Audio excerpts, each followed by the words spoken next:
suffers our winters well.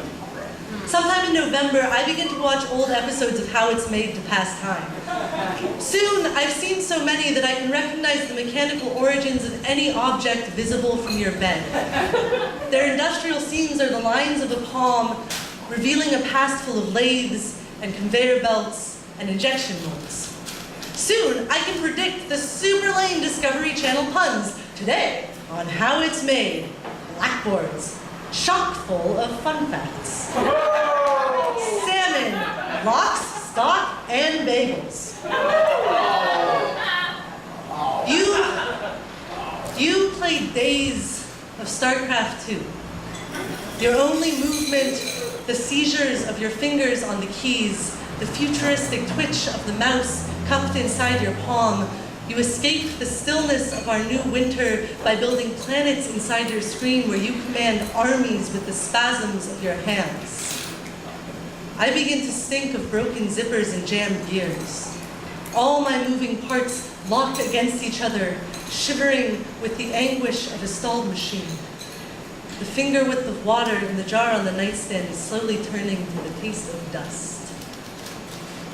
We were flushed once, on the power of being able to pull each other's joy to the surface like a blush. When we wrestled effortless on the back lawn, I felt our delight tangled together into this confident knot, rigging to hold the weight of our new body, a rosary I should lean into.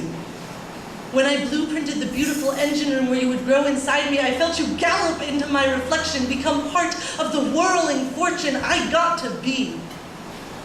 But against the gnash of this paralysis, we are toothless, tiny. Stitches in the flag of a conquered country, thimbles that cannot stop the needle, doilies damming rivers. We are archers shooting arrows into atomic bombs. And when I realize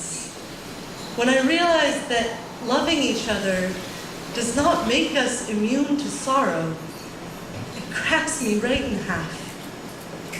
I cannot bear to see our pain lashed to the strength of our patience. You're tender to my balance. I want so badly for your skin to be mirror between my movement and Medusa. I wish I could still imagine myself that last piece of your propeller, the one that had always been missing before. But you are world building in an elsewhere, escaping the static of every new snowfall by flicking zergling swarms across the fields of another earth. And I am still. My only movement is the hum of sorrow stroking sorrow, small and frantic and building. Though we sleep entwined, though we heave our most messianic anvils against the ice and wedge concern under the coldest corners, neither of us is lever enough to lift the other back into a bustling heart. What simple machine did we think we were building between us? I fall asleep by counting how many of your breaths I can fit into each of mine, calculating the ratio of our most necessary motions when they are pressed against each other. When the thaw does come, slowly, I begin to move again. I stumble, but I pick up speed. You put your computer on Craigslist and start smiling at pit bulls. I ignore coasters, but often still tuck my smaller problems under tall cans. And you have those infuriating reverse hangovers where you wake up at 7 a.m. feeling awesome and spend an hour trying to roll me over with your nose.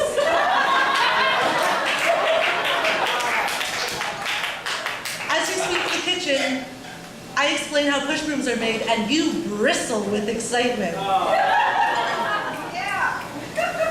And as we snarl together in our sleep, we coax ourselves into this spring that didn't have to come by being the teeth of two different sized gears enmeshing to make mechanical advantage.